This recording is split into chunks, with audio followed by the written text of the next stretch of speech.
At syempre, Jules, today is Wednesday, so it's Philippine Navy Day today. Isa po sa aming mga paboritong segment dito sa Good Morning Boss, kung saan po alamin natin ang mga plano at proyekto ng Philippine Navy. At ngayon pong umaga, particular po ang patungkol sa Naval Sea Systems Command. At para po pag-usapan yan, let us all welcome from Philippine Navy. We have Rear Admiral Leopoldo M. Alano, AFP, Commander, Naval Sea Systems Command. Commander Lemuel E. Espartines, Philippine Navy GSC Commander, Naval Sea Systems Training Center. Good morning. Welcome to Good Morning, Boss. Good morning po. Good morning. Good morning, Diane. So today, we're gonna talk about Naval Sea Systems Command. Ano po yung pinaka-role nito sa Philippine Navy? Okay, Diane and Jules. Naval Sea Systems Command, ito po isa sa mga units ng Philippine Navy. And ang role niya, primary role, is to provide quality and integrated Naval Sea System support to yung fleet marine in order to sustain naval operations. May 6 na core process po yan.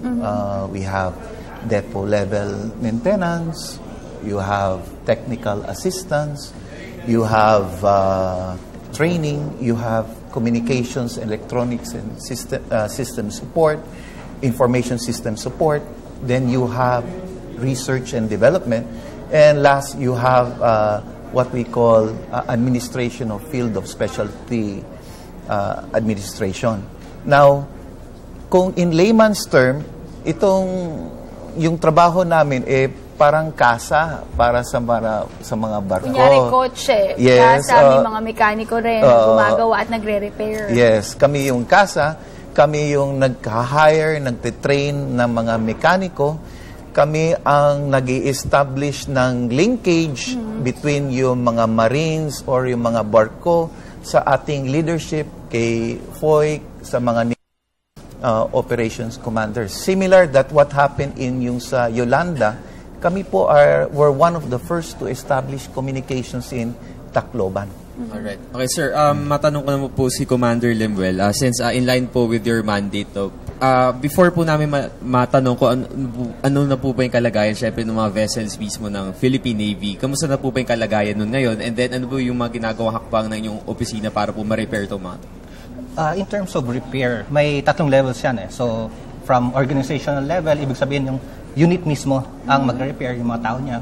Intermediate level, yung unit, tapos yung susunod na administrative unit niya, kagaya ng Philippine Fleet o Philippine Marines.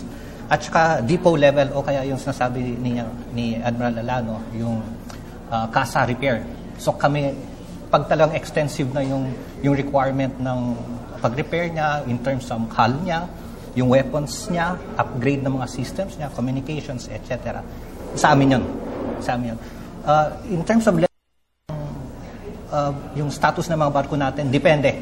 Kasi alam naman natin na meron tayong iba na luma, meron tayong ngayon mga bagong procured. So it depends. Depends on. So since Naval Sea Systems Command is the primary unit po talaga ng kung paano po magko-conduct ng level depot repairs ng Philippine Navy, paano po nyo na-implement yung pagre-repair? Paano po yung implementation nito? May dalawang we do it in 2 ways. Una is in-house and farm out. In-house, ibig sabihin kami ang mag-repair. Since madami rin kuminsan kami rin-repair because of yung capability and capacity namin, hindi naman ganun kalaki pa, we farm out yung repair. We ask civilian contractors, we public bid them. Tapos sila yung gumagawa. Marami naman tayo sa Visayas ng mga gumagawa niyan or sa Subic, so they do the repairs for us. Those Actually, yun yung next question ko sana, kasi nakita ko dito si Commander Lemuel, siya sa Naval Sea Systems Training Center. So, tatanong ko sana kasi kung yung mga gumagawa ba sa loob nun, dapat ba ano po yung qualifications? Dapat ba mismong taga-Philippine Navy or umatanggap sila or you hire mga outsiders? Actually, both. We have civilian technical people, engineers who do it. What we have also officers who are mechanical engineers, who are electrical engineers, electronics engineers who do the repairs or the depot level repairs. Alright, Sir Admiral. Okay. Sir, pero since kino-consider nyo rin po na may outsiders din po na pumapasok dito, no? Of course, for the depot level repairs ng mga vessels. Pero how do we ensure na yung quality po ng mga repairs ay talagang caliber? Okay. Thank you very much, Jules.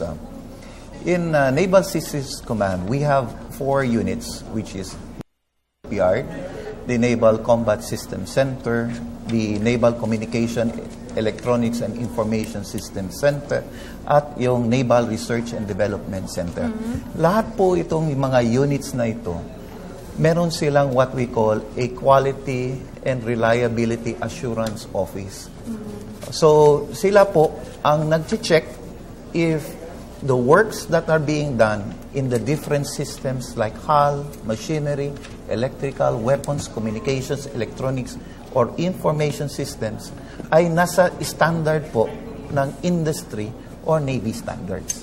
Okay, so napag-usapan natin yung mga quality talagang minimake sure nila na pasok dun sa kanilang standard. Pero this time we all know ang Philippine Navy, meron kayong vision by 2020 na talagang mas paigtingin at mas papalakasin pa ho kayo. So ngayon po, kamusta po ang ginagawa ng Naval Sea Systems Command, itong unit na to? Ano pong ginagawa natin para makipagsabayan sa modernization program ng Philippine Navy?